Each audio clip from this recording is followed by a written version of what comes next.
Hotep and welcome with your bad self. Say it loud, I'm black and I'm proud. Hotep and welcome once again to another edition of Community Cop. My name is Noah Lead. I'm one of the co-founding members of 100 Blacks in Law Enforcement Who Care. I'm here today with only one of my co-hosts, Michael Graves. Namaste. And we like to say Hotep to our viewing audience, you out there in TV land. We would like to invite you to tell a foe, tell a friend that Community Cop is back on the air live. We missed you over the last 2 weeks, but we all had assignments that took us away from the program, so we have a lot to catch up on. Fast forward as is customary. Julian Harper and Father Lucas, hopefully they'll be back with us next week as they're on Community Cop assignment, and we'll miss them, of course. What's up, old Harp and Father? And as is customary, fast forward to our historical acknowledgments on July 4th in Austin, Texas. The 14th Amendment. No, I'm sorry. That's a different story. We want to acknowledge the signing of the 14th Amendment. See, I've been gone a while. I have to remember how to do this again. At 7/9/1868 was the signing of the 14th Amendment, which is a very significant amendment. Why don't you remind our viewing audience about that? Well, certainly, these are all what you would call Civil War amendments. And this one was relating to not solely on, but it had to do with citizenship. And certainly, there are arguments to this very day on who was a citizen, and as you can see, there's not total clarity on whether a person is born here, can they be removed, and can the children thereof, and that whole argument. But suffice it to say that that was where we were declared, we meaning enslaved Africans, formerly enslaved Africans who came here against our will. We were considered citizens, never given the full rights, but on paper, we were citizens in that whole situation of some level of clarity as to whether you was born here, it granted automatic citizenship. And it's funny that you bring that up, because today with the war on immigrations and immigrants, we're revisiting that particular definition of the 14th Amendment. Of course, there's two sides to the story, whether or not if a so-called illegal immigrant has a kid here, or, should they be granted citizenship? Some people want to reverse that. Mm-hmm. And it also reminds us that whether it be a Supreme Court decision or a amendment, or constitutional amendment, as our community, we have to always be vigilant, because there's always reinterpretations of what that particular amendment actually means. And as it relates to Supreme Court decisions, the reversal of previous decisions, mm-hmm. So it seems as if we cannot get any rest, even when we win a victory, whether it's an amendment or a Supreme Court decision. We talked about Brown versus Board of Ed that said that, unequal separate school systems are not a good thing. But yet New York City in 2018 has the most segregated school system in the entire country. So some would say that we actually win that particular battle. But the second historical event we want to talk about was in July 12, 1967, the Newark riots, very famous disturbance that had occurred in Newark, New Jersey. Why don't you remind our viewers about that?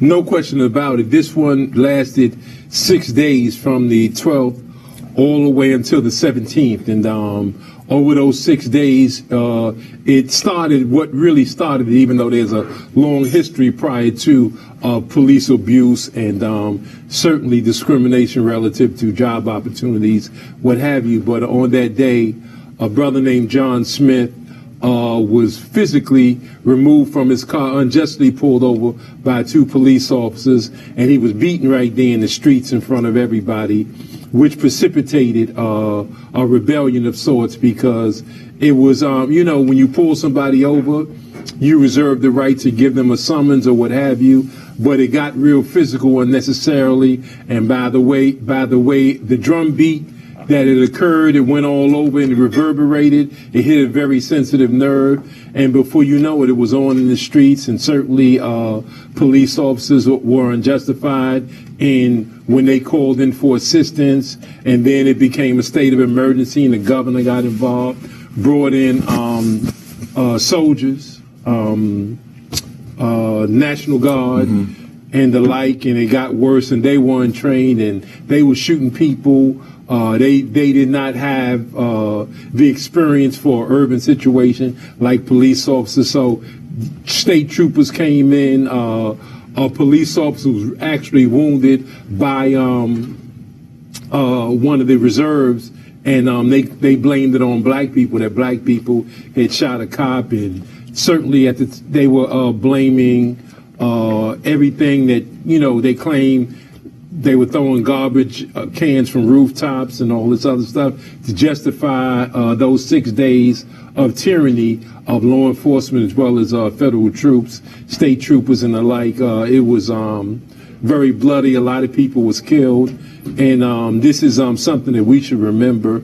And this is why so much information is kept from us, especially in the summer. They suppress a lot of things that go on daily because they know that at some point, like Frederick Douglass said, the slave that's beat most easy is beat most often, but even your oppressor knows just how far to go with something and knows just by the look in your eyes when to back off and lighten up a little bit. And that's why we always confused by what Noel always calls the myth of the liberal, because that's who they use more often than not to assuage and just redirect us when we're ready, we can't take it no more, and we see crying mothers crying over killed children. That's when the so-called liberals come in and take over our movements, patronize and buy movements to take it over. All right, the New York riots and the 14th Amendment to this Constitution being signed, and I just want to reflect once again with the advent of this new president, Donald Trump. He's clearly attempted to reverse all of the gains, or so many of the gains that we've accomplished, whether it be under the Obama administration, Affordable Care Act, et cetera, or you look with Donald Trump's appointment of Judge Sessions. He's reversing a whole lot of gains that were made, and it's really time for our community to reorganize itself. The leadership that we have is null and void, ineffective, sold out. We at this program, we speak many a times of the economic relationship many of our so-called leaders have with the power brokers of this nation. So we really have to have a lot of work to do. But the first topic we like to reflect on is the story that we talked about a while ago. What happened in Chicago, a police shooting. Why don't you remind us about the Which one? I mean, Chicago is so brutal, brother. You got to give me a name. Right, the one that you said you wanted to talk about in Chicago. Was that Chicago? No, you're talking about San Bernardino. Which? Oh, no. Okay, I think you're talking about the situation that happened in Austin, Texas. Okay. Remind the audience about that one. Okay, this one was Jason Roach. Because when you say Chicago, you got to say which one. Yeah, there's so many Chicago PD there. is brutal, man. But in any event, Jason Roach, a 41-year-old man, white man, was charged with first-degree murder because a young black man, a teenager, honor roll student, and a football star, his name is Devontae Ortiz, was doing fireworks, was exploding fireworks in an empty parking lot, and he was approached by Roach, and Roach had an argument with him over the fireworks, basically telling him that he does not have the right to explode fireworks on July the 4th.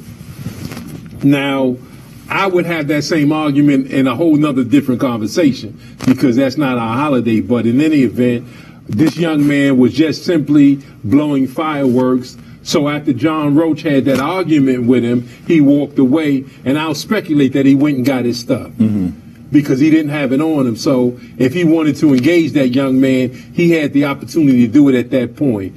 He goes away and comes back. So he went and got his stuff, as we would say.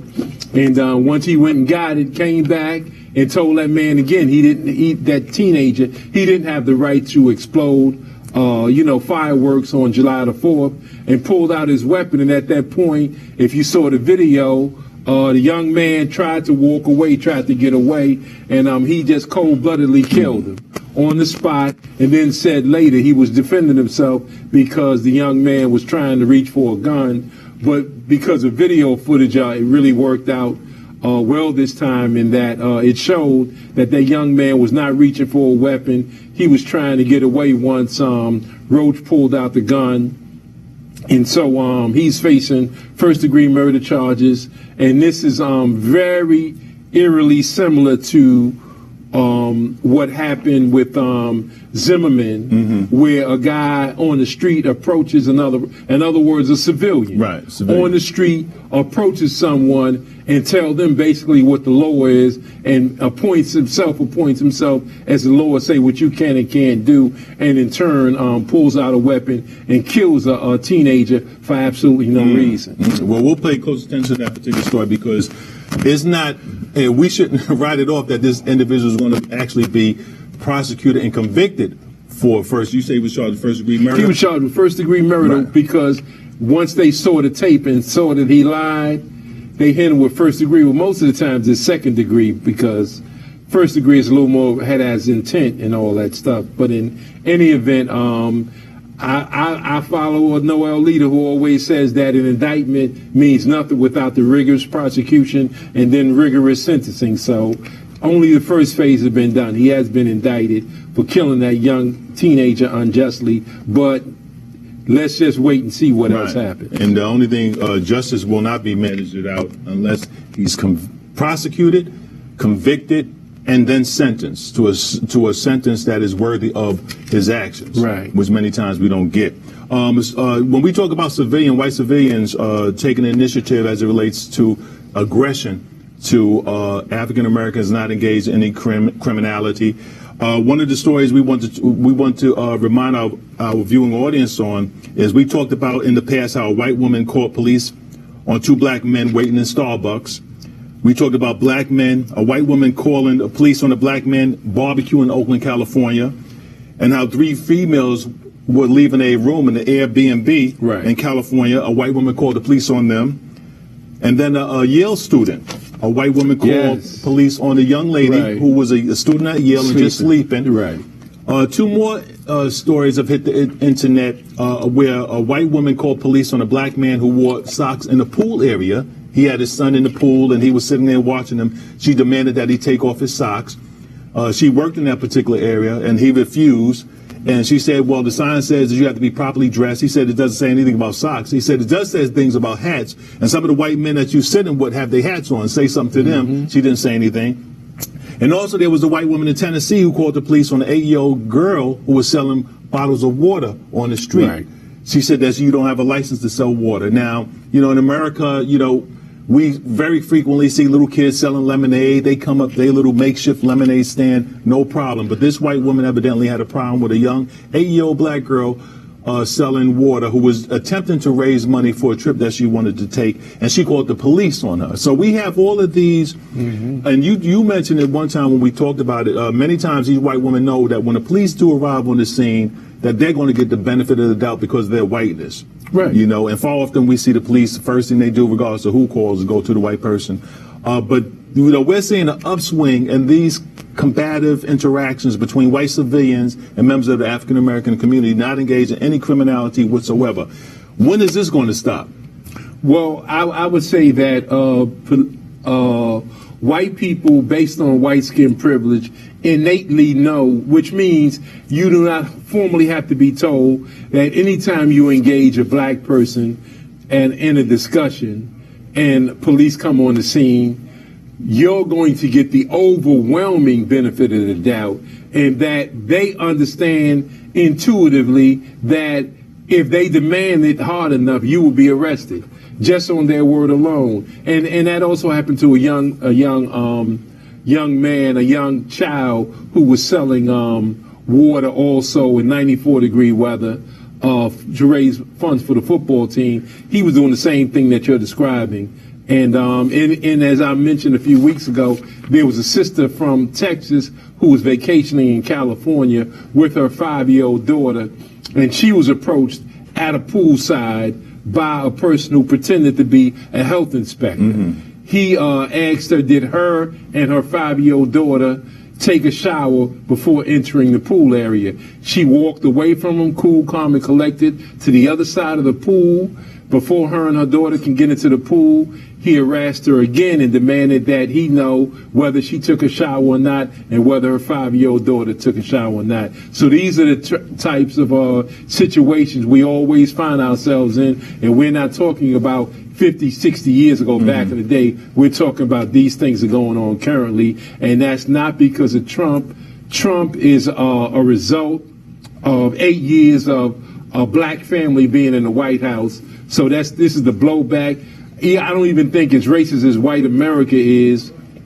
They would have hired someone that's cerebrally challenged, with the exception of 8 years of blowback, which is why you have Donald Trump in the White House. So white people are just being more of who they are. It is not like he's dictating that type of behavior. He's not the architect of white supremacy. He's just a proponent. One of the greatest people that he have on his staff that he never harasses and bothers is the person you mentioned, Jeffrey Beauregard Sessions. Jeffrey, that's short for Jefferson Davis, the outlaw Confederate president. Beauregard was one of the early generals, was the general that started the Civil War by bombing in South Carolina. And of course, Sessions is his surname. So he's named after people who are hardcore, dying of war, well-tested racists. He's named after them, and he's indicative of that. And like I said, he just recently spoke at a conference of law enforcement, all the top sheriffs, national agency of all the sheriffs in America, and he commended them on their service that he appreciates so well. And he said, and he made it specific, said that Anglo law enforcement made it crystal clear, just in case there was a black person in the room or somewhere thereabouts, I'm not talking about you, I am commending white law enforcement. He made that crystal clear that he acknowledges the heritage of Anglo law enforcement. And this individual that was appointed by President Donald Trump, he has a racist past as well. This is the individual who said, and I should mention that he's the Attorney General. Yeah, he's the Attorney General, right. He's the top law enforcement person in the country. He's the individual that said he didn't have any problem with the Ku Klux Klan until he learned that they smoke marijuana. With their horrific history. And then I know he's being sarcastic. He's really sending a message to the white community and the black community. Right. Saying I don't have any problem. I never had a problem with the Ku Klux Klan until I learned that they condone smoking marijuana. And he's also has turned back so many initiatives that were inactive, especially oversight of police agencies in the country under the President Obama's administration, but some of the horrific illegal activities that was conducted by law enforcement agents throughout the country. He's just wiped all that away. The monitorization of them, the documenting of them, see if they're exploiting, unfairly treating the black and Latino community. He said he's no longer going to monitor police, so all these agencies have a free reign to do whatever they want to do, even as it relates to some illegality. So Donald Trump appointed him, and if you look at Donald Trump's administration, it's basically male white, lily white, from A to Z, and all of them, many of them have these racist past. But talking about Donald Trump, a couple of months, I think it was last month, when Congresswoman Maxine Walters made a statement as it relates to individuals who support Donald Trump's initiative in separating immigrant children from their parents, something that is outrageous, and we want to talk a little bit more about that. But Maxine Waters made a statement that those individuals in his administration who support that initiative of his to separate these children, that they should be harassed in the street in terms of people articulating their displeasure with their decision to support that particular initiative. And there's a district attorney out in Los Angeles, I believe it is, right? Yes. Who put on the internet, it's a white district attorney. This individual is responsible. He's a lead prosecutor for the gang organization under the prosecutor's office. He made some very inflammatory comments about a congresswoman, posted them under his name, didn't hide it. And that's something else that we've seen a little more. These people being brash with their racism. He said, one of the posts, he said, being a loudmouth, C word for the woman's private parts in the ghetto, you would think someone would have shot this B by now. And this is a prosecutor. Again, he posted, being a loudmouth C in the ghetto, you would think someone would have shot this B by now. He also said go. Well, he made a lot of inflammatory. Oh, yes, he got a history of it. I can't even repeat this, but this is the prosecutor. Now he's caught some heat because some of the people in the office have went public with his posting. What do you feel about a prosecutor who has the power to put people in prison having these kind of notions? And also, he made a statement about police officers, that people who complain about police officers shooting somebody, he sort of just was very dismissive, even though his office is responsible for prosecuting police officers who shoot somebody. So he basically made a statement, I'll look it up, said the people who complain about cops shooting people should just, Well, he has a history. He has a long history of racial and volatile comments. He raised the question as to why is Maxine Waters still alive, basically, and that's a veiled threat. And is one thing to do to threaten somebody. It's a whole nother thing when you ask people. Just ask people, why is she still alive? I'm surprised nobody shot her yet. You're basically saying, where y'all at? Right. Step up. Handle that. So basically that's what he was saying. Now, he said denigrating things in the past. He once held up an image of Michelle Obama when she was first lady, and the caption under it said, Trump grabbed my penis. And so inferring that she's a man. And they've had other people that have made inferences about her being a monkey and all these kind of things. So has a long history of saying things about Michelle Obama as well as Maxine Waters. But he was he had to administratively take a leave because of these last round of things that he said, because it's inciting somebody to kill Maxine Waters, and which is why I don't think that white America has a problem with anything he says about Michelle Obama, as this, disgusting as that is, because the first lady position is an official position. It's not something that you can dismiss. She was the first lady of America for 8 years. So, just to make these denigrating statements is not what got him in hot water. It's actually inciting people to kill Maxine Waters, who's still a congresswoman at this time and former, president of the Congressional Black Caucus. And as a result of that, she's been getting death threats. I know she even had to cancel a couple of meetings. She canceled a few, yeah. Right, because she had some real, genuine death threats. I think they made an arrest on one. But for a district attorney to make some certain proposal, public and his name proposals. is Michael Selyen. Yeah, Michael Selyen, S-E-L-Y-E-M. Right, Selyen. Right. For a district attorney, for a prosecutor to make these kind of statements is reflective of the time we are in. And he's also taken his lead from Donald Trump. Because don't forget, Donald Trump, when Maxine Waters initially made the statement, he used these racial code words. He said that she's of low IQ. Whenever he speaks about Maxine Waters, he always talks about low IQ. And that's something that a white person would never say about another white congressperson, another white, person she's a college graduate. But these kind of derogatory comments are reserved for African Americans. Right. And whenever she says that, we know basically what he's actually saying. And he's also said, as it relates to her encouraging people to be very critical of those who support his initiative to separate children from their parents. He said, he says she just called for harm to supporters, of which there are many, of the Make America Great Again movement. He said, be careful what you wish for. He made an ominous threat. And that's, like you said, what the district attorney stated in terms of nobody ain't shoot her yet. When he said, be careful what you wish for, Maxine, that's also a threat. And individuals out there in the public, and this is the President of the United States of America making this kind of comment against a congresswoman.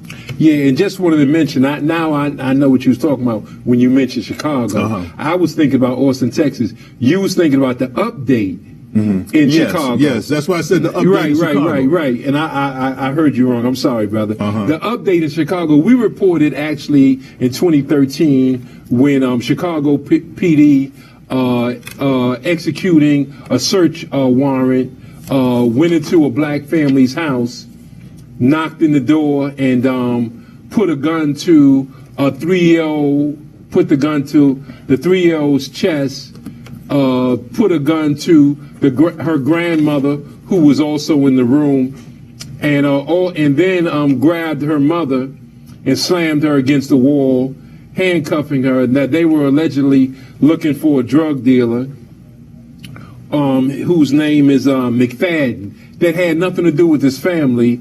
And later, Chicago PD's official statement was that the confidential informant gave them the wrong information, so they went to the wrong house. So, gun to the head of the grandmother, gun to the chest of a 3-year-old girl at the time. She's 8 now, but at the time she was 3. Put a gun to her chest, and then the other officer slammed the mother and cuffed the mother. And they were looking for somebody that was not related to anybody, had nothing to do with anybody in that house. And the excuse later was that the CI gave them the wrong information. So they were awarded $2.5 million for the trauma they suffered, and I don't think that's enough. I think the little girl alone should have gotten more than that, because her doctor said she's still having nightmares at 8 years old over her life hanging in the balance with a police officer's gun to her chest. And certainly the grandmother, to have a gun to her head, it's a miracle that she's still alive now. So that's the trauma that black families face, and that's why I don't buy all of this Me Too stuff. Because even though Me Too might have been, the genesis might have been a black woman, all these white women are saying Me Too. They ain't worried about police officers blowing the brains out of their oldest son or their second oldest son or their teenagers. They don't have to have that conversation. They're not being raped by police officers like in Oklahoma and other places where police officers have actually raped black women. They don't have to worry about the vicissitudes of life that we go through on a daily basis, but they're gonna say Me Too to to Bill Cosby, something like that, date rape, but yet they're not saying Me Too all these years that ACS, Bureau of Child Services, have taken black children away from their mothers just like that. Legally, so-called legally, just for this flimsy of excuses. So, I don't buy all this Me Too stuff. So again, you had a black family that was traumatized, and it wasn't even a big deal in Chicago at that time. But in any event, I'm glad that they were at least awarded $2.5 million. And we ought to understand, family, that's not justice, that's compensation, which the family definitely, as Michael stated, deserves. But there's no way in the justice, because something like that shouldn't happen. And I would bet my last dollar that those officers weren't fired. No, they weren't. All right, we talked about earlier about Donald Trump's decision to remove children from immigrants that have illegally came into the country. Judge Darley M.G., the Federal District Court in Los Angeles, have demanded that the Donald Trump administration return these and reunite these children back to their parents. And this administration is so flippant, so disrespectful, and has done something that's so outrageous. They don't even have contact with some of the kids, and in order to reunite them back with the families. They haven't kept good records to make this, to follow this judge's order and make this unite the children back with their parents. Some of the parents have been deported back to their own country, and the children are still here. So this is outrageous that this administration has engaged in such a horrific, diabolical, illegal event as it relates especially to some of the kids who are just a few months old. And the Donald Trump administration had gave a defense contractor with ICE a contract of over $240 million to house some of these kids, and it was reported that they were recently busted in Arizona of housing over 40 kids in an office building. It didn't have facilities for toilets, it didn't have facilities for bathrooms, it didn't have facilities for beds, but they were housing these kids in this particular building. After getting this contract, this government contract, and the individuals who make up this particular company, which is called MVM, it was started by 3 former Secret Service agents, where they was keeping kids in an office building. And they blackened the windows, and the community only commented on it because they would see the kids come in and out, and they were asking, who are these kids and why are they inside of this building? So elected officials in Arizona got involved. They did an investigation. They found out that these people weren't even licensed to operate this kind of facility where you have children and individuals living in the office building. And These individuals should be convicted because there are laws which, if you want to operate this kind of facility where you house children, you have to have certain license, you have to have certain health licenses, you have to have certain conditions, environments that are suitable for kids. This whole thing is so outrageous. I don't even know why there's not more international criticism on this particular administration on as it is handling these particular children. I don't know if you have any comment on that before we go to our phones. No, but, I concur with what you said. You know, and I'm really hoping that these individuals engaged in this debauchery in Virginia from the MVM corporation are prosecuted. Because I will say one thing though. That a report came out recently that well over 800 black children here in New York City also suffering from lead paint exposure. Right. So this is something that they've always just managed to cover up. But now NYCHA is in trouble, public housing, and I guarantee you, if you look closely in the schools, check the lead paint level, the toxic level of the water, those old forts and all these old schools that you see black people in. Guarantee you it'll be toxic. It'll be a toxic level of water. And certainly, as I said, the lead paint poisoning is still going on in 2018, something that should have been resolved 30 years ago. And it's funny that you bring this up because this is the Bill de Blasio administration who's responsible for this lead poisoning. Absolutely. His administration covered up the fact that over 800 children were found to have lead poison that was housed in NYCHA. He attempted to cover it up, to hide it, even though he knew that the lead paint existed in these particular facilities, housing facilities, and he had the fiduciary responsibility to address it. He didn't for years and covered it up. Now, when this occurred in Flint, when members of our community was poisoned, there was outrage, there was investigations, there was criminal allegations. Right here in New York City, how many politicians are making a noise over this particular fact? How many Democratic elected officials that many of you support, that many of them preside over these districts where these housings exist? How many of them have articulated outrage? Over 800 kids. And this particular administration initially said it was less than 10 kids that were tested positive for lead poisoning. Well, now we're finding it's over 800. This is a crime before God. And your black elected officials, be it, I don't care if you talk about borough presidents on down to city council people, to state assembly people, state senators, no one is saying anything, as you stated, about these kids. Now, I do hold a lot of criticism for this administration's treatment of immigrant children and how horrific they're being treated. But as it relates to our children, not a wimp from anyone. Right. All right, but now it's the time that we open up our phone calls. First caller, welcome to Community Cop. Where you calling from? Yes, sir. Salam alaikum, Kareem from Harlem, brother. I really don't know what to say because y'all want all the topics y'all want to speak about. Okay, so what I'm going to do is, the first topic is Mayor de Blasio, not only is he trying to cover up the fact of the lead poisoning and the asbestos and all this stuff and housing and the sickness in our community has suffered from this, right?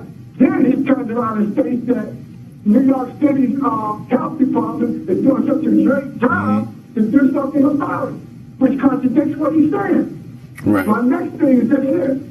Trump is a Nazi racist traitor. And ever since he became president, he tried to do everything he can to overthrow what Obama did by trying to help people of all color, right?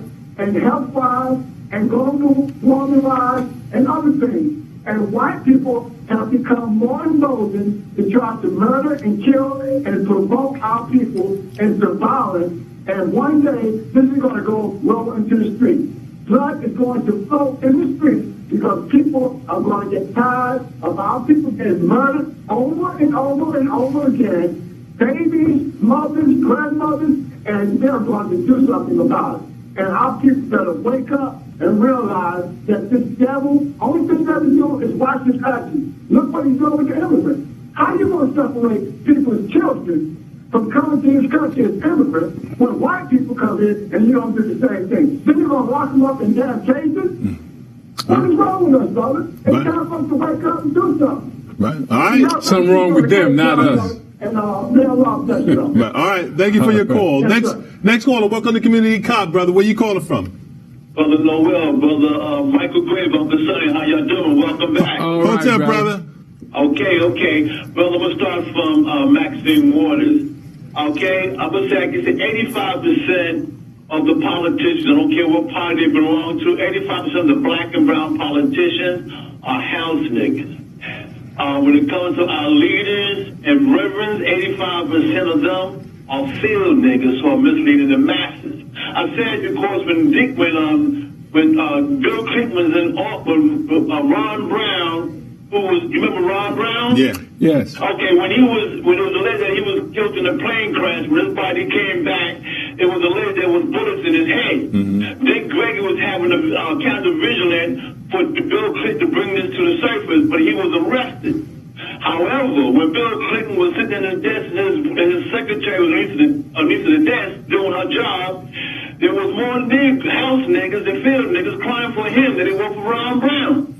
And now I'm looking at Maxine Waters, the field niggas again from Action Network was on TV the night marching because of the pick that Donald Trump did, but yet none of these same black people are standing for Maxine Waters. It's sad.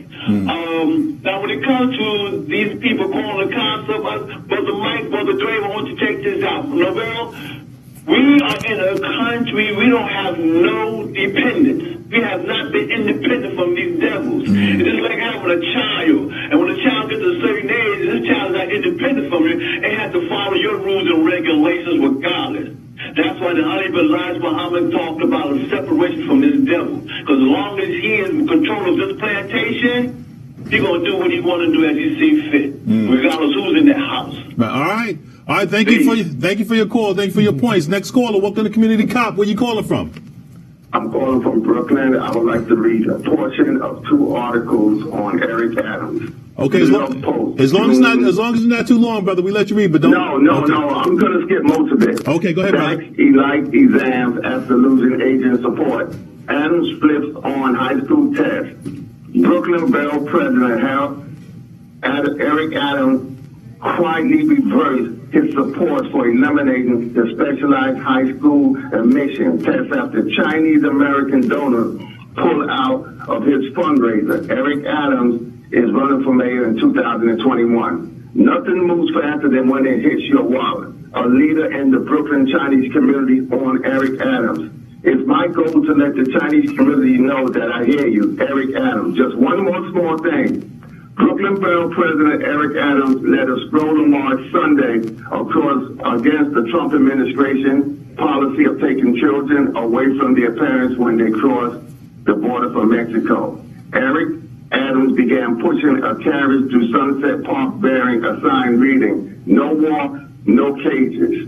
Now, this man is fighting for illegal aliens, but he won't stand up for our children going to these specialized schools. He is a disgrace, and I've been following him for a long time, and anytime something happens to a Jew, he calls a press conference wearing his yarmulke. He has a different yarmulke for every day of the week. Okay, thanks. I don't want to take up no more time. All right. Well, thank you for your call. As you know, we know Eric Adams very well as well. I read that particular. I read that particular article as well, which said that initially Eric Adams came out supporting Bill de Blasio's attempt to get rid of the testing for these specialized schools because they're so segregated in order to integrate them. And when Eric Adams allegedly made a comment supporting that move, the Asian community complained, and they allegedly, according to this particular article, had some fundraisers for him, and they pulled back, and they allegedly state that he sort of reversed his opinion. Well, I would just say for the record that look at Eric Adams, study him, and come to whatever conclusion you might. He is one of the most pragmatic people you'll ever meet. He will do whatever it takes to get to wherever he wants to go. And we know that all too well. I would just say for the record that Eric did take a position which seemed to favor a more open, a more transparent way of getting to these schools. And then once the Asian community showed their concerns about what he said, he reversed his action. And that's because he wants to be mayor. we experienced 100 blacks in law enforcement was fighting hard and long and succeeding in winning justice for Omar Edwards. Eric came out with the police commissioner, Raymond Kelly, and said that the problem was training, that it had nothing to do with race, and concurred with the mayor, Michael Bloomberg, and Raymond Kelly at that time that this had nothing to do with race. We believe Eric knew full well this was not a training issue because young white cops are not killed by other white cops. And Eric knew that full well. So I'm just saying, certainly do your research. We're not going to try to rebuff anything you said, because everything you said is accurate. You haven't even scratched the surface. But I would just say keep studying and keep on following the situation, and then you find out who Eric Adams is. And see, our community, we have to understand politics and politicians are very important. Holding political office is very important. Marching is very important. But there has to come a point in time that we have to realize that those things only have limited success in resolving our issues. You know, we have some economic strength that we have to begin to flex. And it's unfortunate that all of our leaders, practically all of our politics, and brother, I think a couple of callers ago, I think you were being lenient when you said 85%. I would say 99.9% of our politicians, 99.9% of our so-called black leaders are in the pocket of corporate white America. They have ties, economic ties, and that goes for the Black Lives Matter movement. Excellent slogan, initially excellent steam in terms of with the attention they were trying to bring to the problem of law enforcement. They're financed by white billionaires, by white millionaires. And, you know, he who pays the piper calls the tune. That's just the fact. So we have to really rely on politics, rely on marches, but that's not going to bring us our salvation. You know, we have to flex our economic strength. You know, whether it's boycotts, whether it's developing ourselves economically so we can get that independence that brother talked about. That's what we need to do. And that's what not one black leader is organizing our people to do, or not one of these major black leaders or these major black organizations organize our people. And that'll be some genuine independence. But next caller, welcome to Community Cop. Where you calling from? How you doing, Noel? How you doing, Big Mike? All right. Where you calling from, brother? This is Brother Ray from Brooklyn. Okay. It sickened me to see these politicians talk about the immigration problem and families being separated when our kids are being destroyed in public housing and by ACS. And once again, just to see them, it sickens me, but they come around in a little while asking for our vote, and we're going to give it to them. Mm-hmm. The Republican Party is just running shotgun over the Democrats. But, you know, the Democrats had a chance to get in there and run shotgun, and they didn't do nothing. They didn't do nothing. And if the Jew man wants Eric Adams to be mayor, Eric Adams is going to be mayor if that old Jew man wants him to be. And they are so afraid of our black kids wiping the floor with these squid-eating Orientals. They are so scared that our black kids will wipe the floor with them. That's why they don't want them in those schools. And I'm sorry, the Asian community is being used by the white community, because them little old pale-faced white people, they can't stand the Asians anyway. So they're being used, and they're scared that we will wipe the floor with them. Thank you very much. All right, thank you for your call. Right, phraseology could be turned a little bit. Right. I'd say that certainly, look, I first want to agree with Noah. I don't believe that just 85% of black elected officials are sleeping at the wheel, because that would suggest that 15% of them are fighting. I'll take 15%. I'll take 15% any day of the week in any state of the union.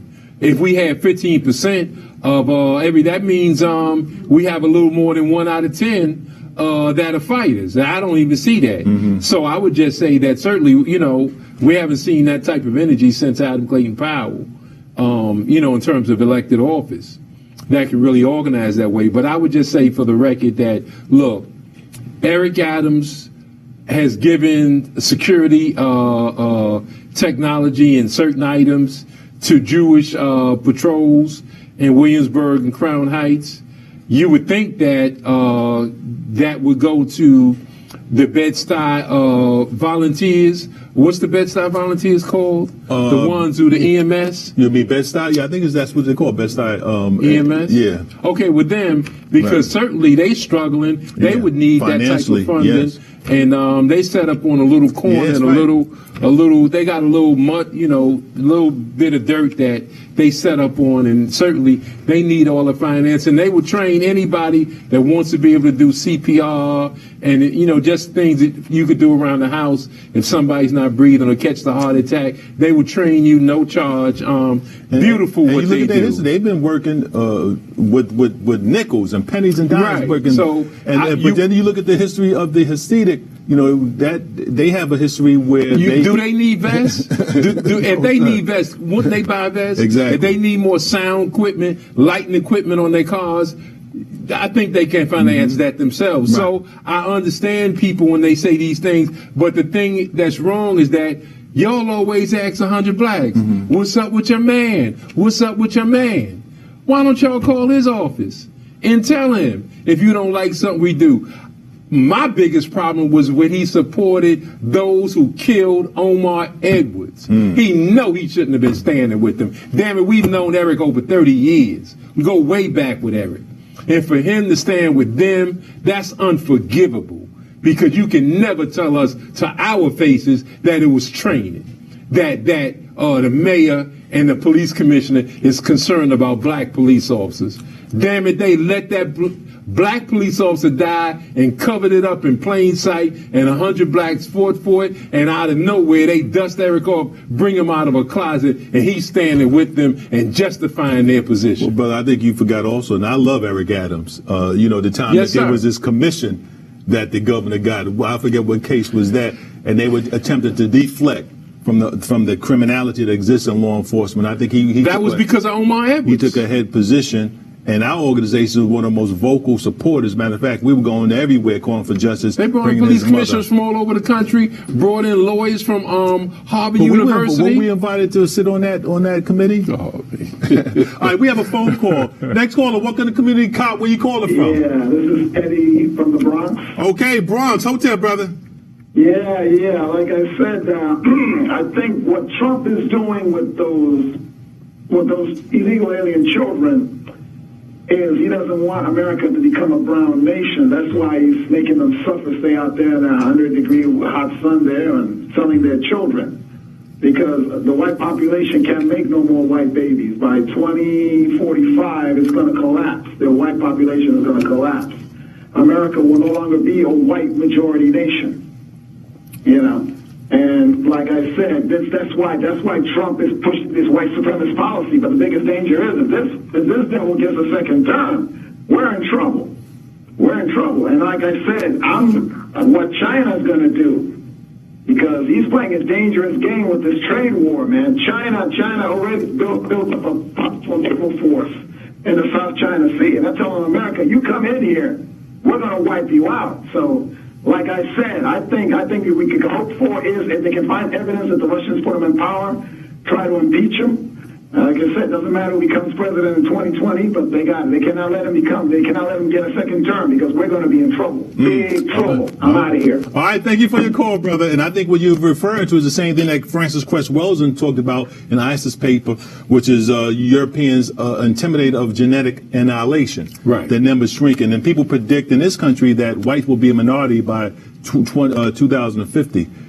So that is a great fear, and that is part of our belief as well. And we talked about it previously in our program. But next caller, welcome to Community Cop. Where you calling from? You're on the air, caller. Okay, we might have lost him. All right, next caller, welcome to Community Cop. Where you calling from? All right, caller, you're on the air. Hi, I'm calling from Brooklyn. Okay, quick question or comment. Okay, I'm calling from Brooklyn. Okay. And I respect everything the brother said just told me, but they'll blow this planet up before we let the brown and black men control this world. Why? That's what they'll do. They blow it up first, man. We know that. That's right. Well, the call was fuzzy, but what the caller basically was saying was that before they surrender power sharing to us, they will blow it up. And I agree with the spirit of what he's saying. Basically, what he's saying is that white folks don't share power with no one, never have and never will. And if it came down to sharing power, they're going to fight. They're going to fight to the last man, because they will not allow themselves to be governed by blacks, and will not allow themselves to even share equal power across the board. So, yes, there's going to be, at some point in 20-something years, a white minority, but it doesn't matter, because they still going to hold on to the real centers of power. They control the intellectual communities with respect to scholarship, the Harvard, Yales.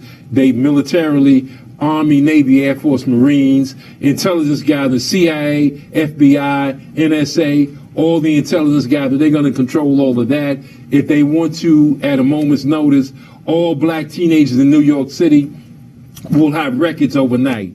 Just like that, the snap of a finger, you'll have a record. They'll have a paper trail on you, and they can do that and keep you out of police jobs and other good jobs, transit, what have you. They can keep you out of, good employment and give that to others. And if they wanted to, they'll recruit Europeans, which they are doing right now, to make their numbers rise. They're not going to allow, right now in New York City, they're removing black people from the city and bringing in white people from wherever. Your guess is as good as mine. Up in the hills, up in the North Country, or out there in Long Island, they bringing in whites and they're moving blacks out ad nauseum. So they're going to always find a way to have enough votes, even though right now, with blacks and Latinos got together, we don't need nobody else. We can control every citywide position in New York City, but they're going to use whatever machinations they can to keep in power. Right, because numeric majority doesn't necessarily mean power. Right. In New York City, as Michael always contend,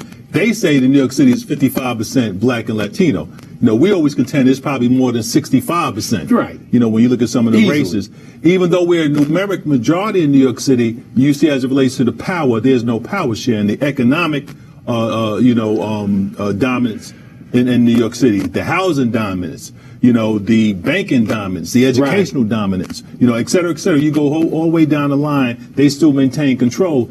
And that is why, as Michael stated earlier, you cannot convince me that 15% of our selected officials or elected officials or black leaders, as old Maddox always say, leading blacks, because they're not black leaders. It's not 15%. 99.9% of our so-called selected officials and leading blacks are in the hands, and they're only concerned about their own personal interests, their own personal success. They have no plan.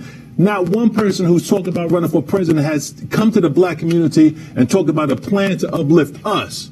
That's right. You look at the sister who's trying to be the first. What's the sister's name? Who's she's governor of Georgia? No, in New York City. She wants to be Latricia James. She's talking about being the first attorney general. But she says she's going to be the first female black attorney general. Well, she will be. But she hasn't come to our community and told us how her being that is going to benefit us. So she has never came out for a black cause or nothing. Our community cannot be involved in supporting these symbols. We need substance. Our people are suffering. We're being manipulated. We're being disenfranchised. We're being discriminated against ad nauseum on a micro scale, on a mega scale. And none of these so-called selected officials or so-called leading blacks are doing anything as it relates to empowering our people. And they don't even come to our community with a plan. Every other community has a plan for their constituents, whether it's immigrants, whether it's the European Jewish community, whether it's the Latino community, whether it's the Asian community. Everyone, every leader, all their leaders, all their politicians has a specific plan to uplift them. Our selected officials and our black politicians bring us nothing but symbols. We might have 30 seconds left. A call did get through. The phone might be up. Okay, last caller. What kind of community call? Where you calling from? I'm sorry, I didn't look at the teleprompter. Last caller. Okay. Are you there? Hello? Yeah, real quick, brother. You got 30 seconds. Yeah. Go ahead. You're on air.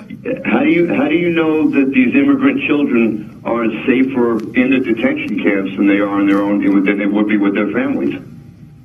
Well, we'll figure that they're better with their parents than in a detention That's an center, brother. assumption. Come on, man. That's an assumption. Well, brother, one of the things, as it relates to the story that I talked to about the defense contractor housing these children in the office building, I told you the bathroom facilities they didn't have, the shower facilities they didn't have, the bedding facilities they didn't have.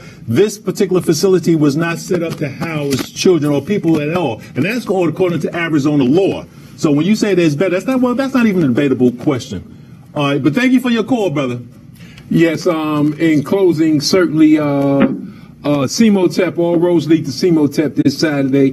CEMOTEP will have Professor James Blake and Bashim Chawi, and they're going to be talking about empowering our children for success. That's at CEMOTEP this Saturday, 2 p.m., 13505 Rockaway Boulevard in Queens, South Ozone, I believe. That's all roads lead to CEMOTEP, 2 p.m. this Saturday. Just want to again, as always, thank Sister Keisha Forrester for sending me so much information. Some of the things we discussed today, actually, she takes the credit for it, as well as Sister Filet, who's always sending me information, and a retired teacher, Anna Marie Thomas, always sending me things. Black man, black woman, protect the black child, accept your own, and be yourself. I know on behalf of Community Cop, Mike Graves, myself, we'd like to thank our engineer and our producers, Nat Woods, Veronica, Sheila Berry. I'd like to thank for you all, our viewing audience. And I have a special guest in the house, Kevin Wright from the South Side. Yes, from South sir. Side Jamaica's in the house. Oh, Lenny yes, Lou and sir. Kitty Yes, Cat. sir. You may remember Kevin Wright, one of my running partners. We used to get a lot of trouble back in the days. But he's in the house. Hopefully he'll be have the opportunity to sit down and have something to eat together. Brothers and sisters, we have to pull together our economic strength. We have awesome economic strength in this country, but it's disjointed. It's not organized. We have to come up with some leadership that's going to organize our people. Not one black leader is attempted to organize our community nationally, and that's what we need. We need an organization that will pull our people together.